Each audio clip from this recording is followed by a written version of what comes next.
میری حافظ قرآن بیوی نے 100 بچوں کو قرآن پاک حفظ کروایا تھا، مگر جب اس کی وفات ہوئی تو روز اس کی قبر پھٹ جاتی، اس کی قبر سے دھواں نکلتا۔ میں روز اپنی بیوی کی نئی قبر بنوا کر آتا۔ لوگ پوچھتے کہ اس نے کون سا گناہ کیا تھا جس کی اسے سزا مل رہی ہے۔ میں نے اسے اپنی ساس اور سالی سے پوچھا تو میری سالی روتے ہوئے مجھے اپنے کمرے میں لے گئی اور کمرے کا دروازہ بند کر کے اس نے مجھے ایک ایسی چیز دکھائی کہ میرا کلیجہ پھٹ گیا، کیونکہ میری شادی کو 6 سال گزر چکے تھے۔ میری بیوی نہایت خوبصورت اور نیک سیرت تھی۔ ان 6 سالوں کی رفاقت میں اس نے مجھے کبھی کوئی شکایت کا موقع نہیں دیا تھا۔ میری بیوی حافظ قرآن تھی اور شادی سے پہلے اس نے 100 بچیوں کو قرآن پاک حفظ کروایا تھا، جس کی وجہ سے مجھے ہر وقت یہی سوچ کر خوشی ہوتی تھی کہ میری بیوی کی صرف دنیا ہی نہیں بلکہ آخرت بھی آسان ہوگی اور وہ یقیناً میرے بچوں کی بھی اچھی تربیت کرے گی۔ ہم دونوں میاں بیوی کو بچوں کا بہت زیادہ شوق تھا، مگر شادی کو اتنا وقت گزر جانے کے بعد بھی ہماری اولاد نہیں ہوئی تھی۔ اب میں مایوس سا ہونے لگا تھا، اور ایسے موقع پر عموماً لڑکیاں سب سے پہلے نا امید اور دل برداشتہ ہونے لگتی ہیں، مگر میری بیوی اپنی اداسی ظاہر نہیں کرتی تھی اور صبر سے وقت گزار رہی تھی۔ پھر شادی کے اتنے سال بعد اللہ کو میری بیوی کا صبر پسند آ گیا اور ہمیں اولاد کی خوشخبری ملی۔ میں ان دنوں بہت خوش تھا، اپنی بیوی کا بہت زیادہ خیال رکھ رہا تھا، کیونکہ ڈاکٹر کا کہنا تھا کہ میری بیوی کو بہت زیادہ احتیاط کی ضرورت ہے۔ میرا بس نہیں چلتا تھا کہ میں اپنی بیوی کو بستر سے نیچے اترنے نہ دوں۔ ہماری بہت زیادہ احتیاط اور دعاؤں کے باعث اللہ تعالیٰ نے ہمیں صحت مند اور پیارا سا بچہ دیا تھا، مگر بچہ پیدا ہوتے ہی میری بیوی کی طبیعت ایک دم بگڑ گئی تھی۔ میں نے ایسا تو بالکل نہیں سوچا تھا کہ بچہ ہوتے ہی میں بیوی کو کھو دوں گا۔ اپنی بیوی کی طبیعت کا سن کر میں نے اللہ سے اس کی زندگی کی بہت دعائیں مانگیں، مگر میری دعائیں رد ہو گئیں اور میری بیوی اللہ کو پیاری ہو گئی۔ میں غم سے بے حال ہو چکا۔ سب جاننے والے میرے لیے افسوس کا اظہار کر رہے تھے۔ میں غم زدہ سا ایک کونے میں بیٹھا ہوا تھا۔ جب غسل وغیرہ دے کر تدفین کے لیے ہم قبرستان پہنچے تو آسمان پر بالکل سیاہ بادل پھیلا ہوا تھا۔ دن کے وقت بھی ایسا لگ رہا تھا جیسے رات ہو گئی ہو۔ یوں ہی میری بیوی کو دفن کیا گیا۔ تیز بارش شروع ہو گئی اور ایسی طوفانی ہوائیں چلنے لگی کہ سب حیران پریشان رہ گئے۔ بیوی کو دفن کرنے کے بعد ہم سب اپنے اپنے گھروں کو پہنچے تھے۔ مجھے ایسے لگ رہا تھا جیسے موسم بھی میرے ساتھ میری بیوی کا غم منا رہا ہو۔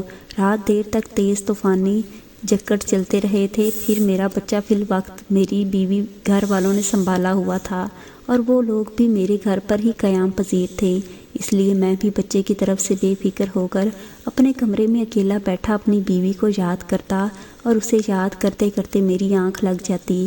صبح کے وقت میں نے خواب دیکھا کہ میری بدحال سی بیوی بہت بری طرح رو رہی ہے۔ اپنی بیوی کو اتنی بری طرح روتے دیکھ کر میں تڑپ اٹھا تھا اور عین اسی وقت میری آنکھ کھل گئی۔ باہر طوفانی بارش اور ہوائیں اب تھم چکی تھیں اور آسمان بھی صاف ہو چکا۔ اب مجھے وہ خواب پریشان کر رہا تھا۔ میں نے ہمیشہ اپنی بیوی کو ہنستے مسکراتے دیکھا تھا۔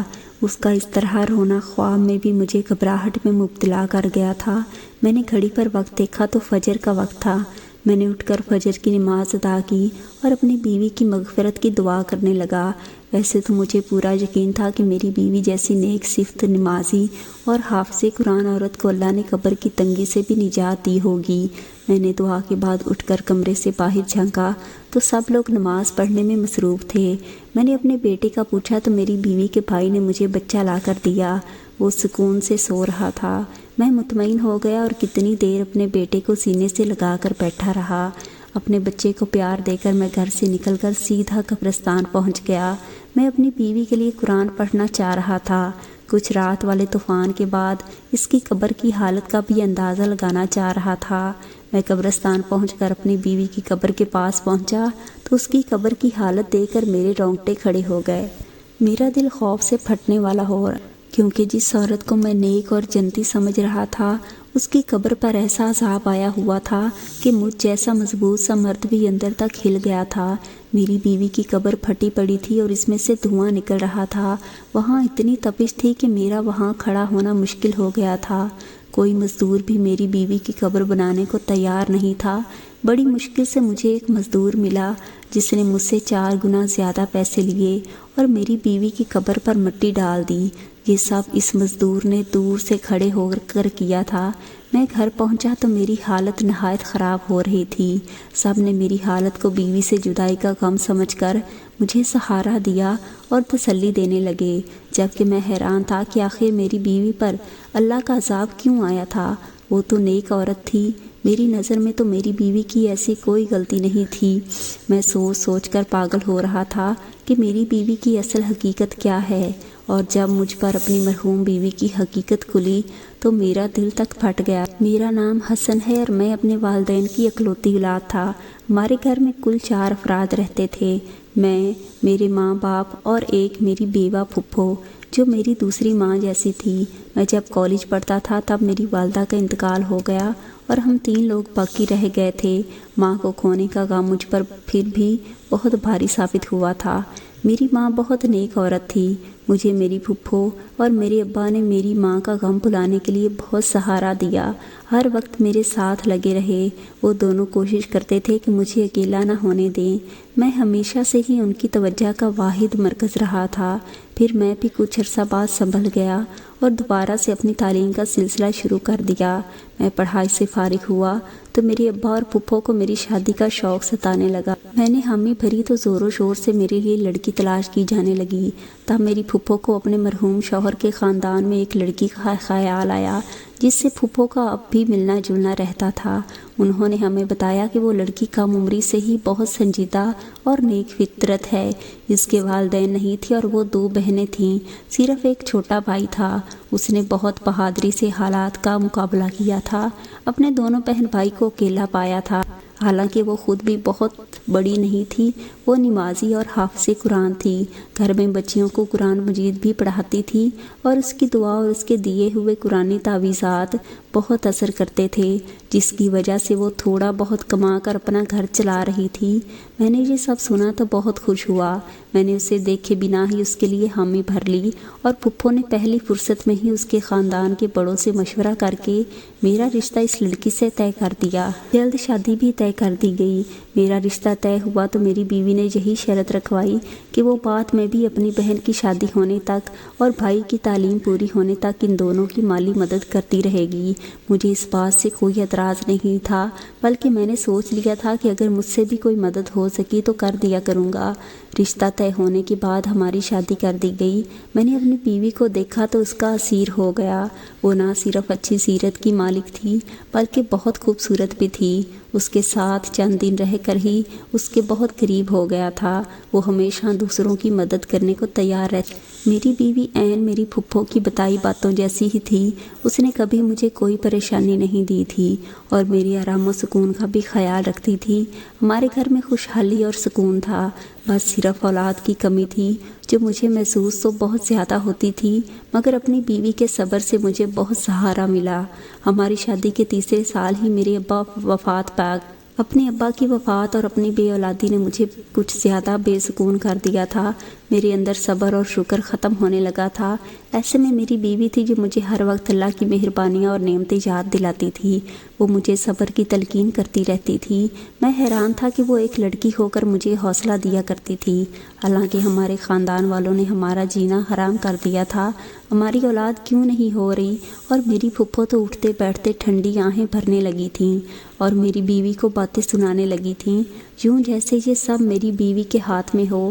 میں اپنی پھپھو کو سمجھا کر تھک چکا تھا، الٹا وہ ہم دونوں سے لڑنے لگی تھیں کہ ہمیں علاج کروانا چاہیے تاکہ ہماری اولاد ہو سکے۔ اسی پریشانی میں وقت گزرتا چلا گیا۔ جب ہماری شادی کو 6 سال ہونے والے تھے تب ہمیں اولاد کی خوشخبری مل گئی۔ ہم تینوں جیسے پھر سے جی اٹھے تھے۔ میں نے اور پھپھو نے میری بیوی کا خیال بھی رکھا اور بہت احتیاط کی تھی۔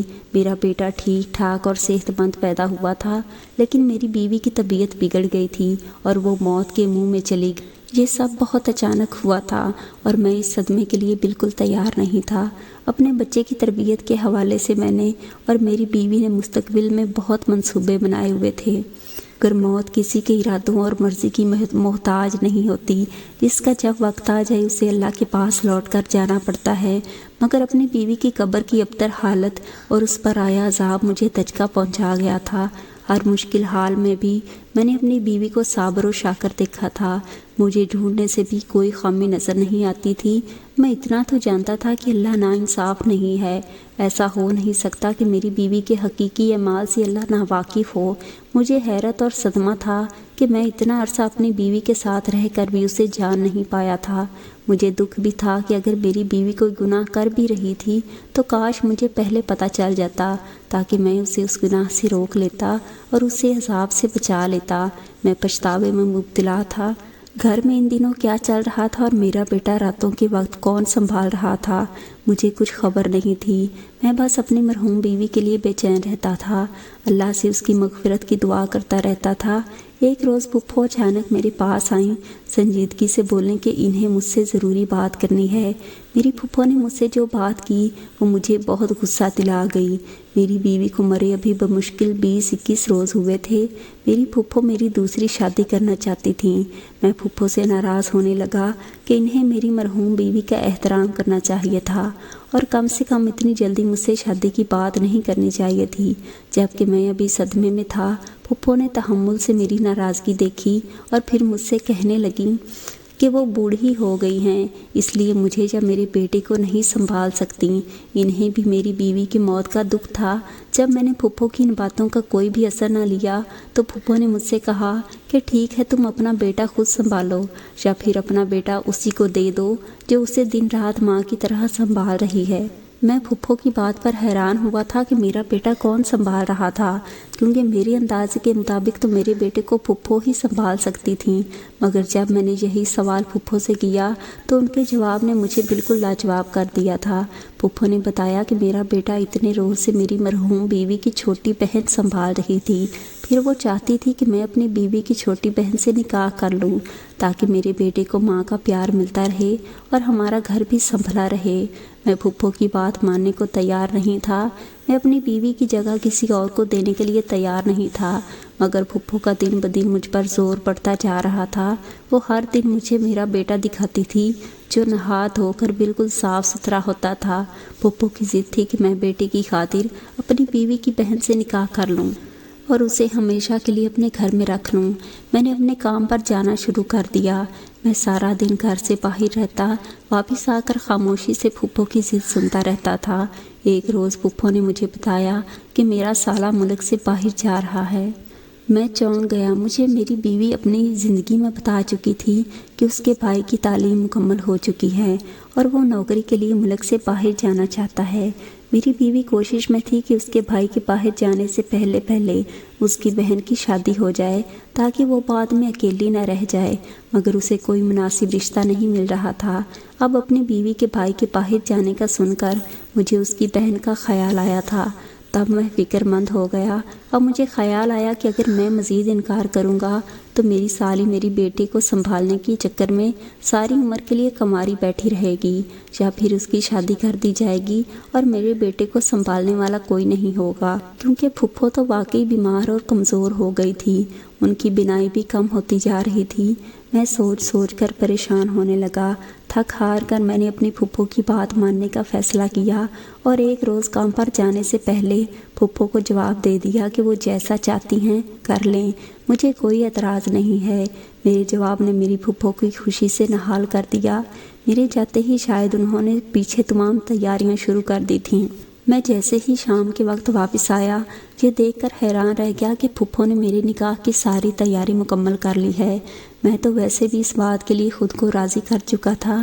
تبھی میں خاموشی سے نکاح خواں کے سامنے بیٹھ گیا اور اپنے بیٹے کی خاطر یہ نکاح کر لیا۔ نکاح کے بعد میں اداس تھا، اپنے کمرے میں بند ہو گیا۔ مجھے پریشانی تھی کہ نہ جانے میری یہ دوسری بیوی اپنی بڑی بہن کی طرح دار و خوش مزاج بھی تھی یا نہیں، اور یہ بھی کہ نہ جانے وہ میرا گھر کیسے سنبھال پائے گی۔ مجھے نہیں لگتا تھا جیسے میرا دل اپنی پہلی بیوی سے مطمئن تھا ویسے دوسری بیوی سے بھی کبھی مطمئن ہو پاؤں گا۔ اس نکاح کے بعد بھی میرے وہی حالات تھے۔ میں صبح سویرے کام پر چلا جاتا، شام کے وقت گھر لوٹتے ہی اپنے کمرے میں بند ہو جاتا تھا۔ میری دوسری بیوی نے خاموشی سے میرا ہر کام سنبھال لیا تھا۔ میرا کمرہ بھی اب بالکل صاف ستھرا رہنے لگا تھا، نہ چاہتے ہوئے بھی میرا دماغ اس کو سوچنے لگا تھا۔ اور عجیب بات تو یہ تھی کہ آج تک میں نے اپنی اس دوسری بیوی کو نہیں دیکھا تھا۔ میں نہیں جانتا تھا وہ کیسی لڑکی ہے، کیونکہ میری پہلی شادی اس نے مجھ سے پردہ کیا ہوا تھا، کیونکہ میری بیوی دینی معاملات کی سب سمجھ رکھتی تھی، اس لیے اس نے اپنی بہن کا مجھ سے پردہ کروایا تھا، اور وہ پردہ آج اس لڑکی سے نکاح ہو جانے کے بعد بھی قائم تھا۔ ایک روز میں کام سے جلدی واپس آیا تو اپنے کمرے میں اپنی دوسری بیوی کو دیکھ کر حیران رہ گیا۔ وہ اپنی بڑی بہن سے بھی زیادہ خوبصورت تھی، مگر ایسا نہیں تھا کہ میں حسن پرست تھا اور مجھے اس کا حسن متوجہ کر رہا تھا۔ مجھے جس بات نے اس کی طرف متوجہ کیا تھا وہ اس کے چہرے پر پھیلا سکون اور نرم تاثرات تھے۔ اسے دیکھ کر مجھے ایسا لگا تھا کہ جیسے وہ اپنی بہن کی موت سے بھی خوش اور مطمئن ہو۔ میں یہ بات سوچتے ہی عجیب کیفیت میں گر گیا تھا۔ میں نے اسے غصے سے دیکھتے ہوئے سوال کیا کہ وہ اتنی مطمئن کس بات پر ہے۔ میرا سوال یقیناً اس کے لیے عجیب اور غیر متوقع۔ وہ حیرت اور پریشانی سے مجھے دیکھنے لگی تو میں مزید بولا کہ اسے اپنی بہن کا موت کا افسوس کیوں نہیں ہے، الٹا وہ اس کی جگہ لے کر بھی اتنی خوش کیسے رہ سکتی ہے، جبکہ اس کی بہن جوانی میں موت کے منہ میں جا چکی تھی اور اس کی آخرت بھی جانے کیسی ہونے والی تھی، کیونکہ اس کو قبر میں یہ عذاب جھیلنا پڑ رہا تھا۔ میں نے اپنی مرحوم بیوی کا یہ راز غصے میں سوچے بغیر اس کی بہن کے سامنے بول دیا تھا، مگر میری بات پر جب اس کے چہرے کے تاثرات بدلے تو مجھے اپنی غلطی کا احساس ہوا اور میں چپ ہو گیا۔ میری دوسری بیوی کچھ دیر صدمے سے مجھے دیکھتی رہی، پھر بری طرح اسے روتا دیکھ کر بوکھلا گیا تھا۔ روتے روتے وہ ایسی بات بولے گی جس نے مجھے ساکت کر دیا تھا۔ وہ بار بار کہہ رہی تھی کہ مجھے یہی خوف تھا کہ بڑی باجی سے اللہ تعالیٰ ناراض ہو جائے گا اور اسے سخت عذاب دے گا، مگر وہ میری بات سنتی ہی نہیں تھی۔ میں اپنی بیوی کے الفاظ پر دنگ رہ گیا۔ یعنی میری مرحوم بیوی کچھ ایسا کرتی تھی جس سے اس کی بہن بہت واقف تھی اور اسے روکتی تھی۔ جب میں نے اپنی بیوی سے تفصیل پوچھی تو وہ گڑبڑا گئی اور بات بدلنے کی کوشش کرنے لگی، مگر میں نے جب سچ جاننے کے لیے التجا کی تو اس نے مجھے بڑی بہن کی اصلیت بتائی، جسے سن کر میرے ہوش اڑ گئے تھے۔ اس نے بتایا کہ میری بہن واقعی نیک لڑکی تھی اور حافظ قرآن ہونے کی وجہ سے ہر وقت قرآن کی تلاوت کرتی رہتی تھی۔ ایک روز ہمارے محلے میں کسی بچے کو تکلیف ہوئی تو اس کی ماں کی پریشانی پر میری بہن نے یوں ہی کچھ آیات پڑھ کر اس بچے پر پھونک دیں، جس سے اس بچے کو آرام آ گیا۔ اس واقعے کے بعد میری بہن مشہور ہو گئی۔ وہ نیک بی بی ہے جس کے پاس بیماری اور تکلیف کی شفا ہے۔ اس کے بعد تو طرح طرح کے لوگ ہمارے گھر کر دینے لگی اور یہ سلسلہ چل نکلا۔ انہی دنوں میرے بھائی کا ایک گردہ فیل ہو گیا۔ ہم اسے ہسپتال لے گئے۔ انہوں نے 2.5 لاکھ روپے مانگے علاج کے لیے، مگر ہمارے پاس اس کے علاج کا کوئی روپیہ نہ تھا۔ اس دوران ایک غیر مرد گاڑی میں ہمارے گھر آیا۔ اس نے کہا کہ وہ کسی لڑکی سے شادی کرنا چاہتا ہے، مگر وہ پہلے سے شادی شدہ ہے۔ اس نے میری بہن سے ایسا تعویذ مانگا کہ وہ اس لڑکی کو طلاق دے دے تاکہ میں اس سے شادی کر سکوں۔ میری بہن نے پہلے انکار کیا کہ یہ گناہ کا کام ہے، لیکن جب وہ اصرار کرنے لگا اور میری بیوی کو منہ مانگی قیمت ادا کرنے لگا تو میرے بھائی کی حالت بھی خطرے میں تھی، تو میری بہن نے نہ چاہتے ہوئے بھی اسے ایک ایسا تعویذ لکھ دیا۔ چند دنوں بعد اس کی طلاق ہو گئی اور اس نے ہمیں ہماری مرضی کے پیسے دے دیے۔ اس سے ہمارے بھائی کا علاج ہو گیا۔ پھر تو آئے دن ایسے ہی مرد ہمارے گھر میں آنے لگے تو اپنے ناجائز مطالبے کے لیے میری بہن سے کوئی تعویذ لکھواتے اور اسے منہ مانگی قیمت ادا کر کے چلے جاتے۔ ایک دن میں نے اپنی بہن کو چھپ کر تعویذ لکھتے ہوئے دیکھ لیا۔ میرے سر پر آسمان ٹوٹ پڑا، کیونکہ میری بہن کاغذ پر الٹا قرآن لکھ رہی تھی۔ وہ کالا علم تھا۔ میں دکھ سے پاگل ہونے لگی اور اپنی بہن کو سمجھانے لگی کہ اس کام سے باز آ جاؤ، یہ بہت کبیرہ گناہ، لیکن میری بہن لالچ میں آ گئی تھی۔ اس نے کہا کہ اگر میں ایسا نہ کرتی تو ہمارا بھائی اب تک مر چکا ہوتا۔ میں نے کہا کہ بھائی مرتا ہے تو مر جاتا، لیکن اس طرح سے اسے بچا کر تم نے اپنے لیے دوزخ خرید لی ہے۔ میں نے اپنی بہن کو بہت سمجھایا کہ زندگی اور موت اللہ کے ہاتھ میں ہے، اور وہ بہت پہلے نیک ہوتی تھی، روحانیت پا چکی تھی، لیکن نہ جانے اسے پیسوں کا ایسا لالچ آیا کہ اس نے یہ کام شروع کر دیا۔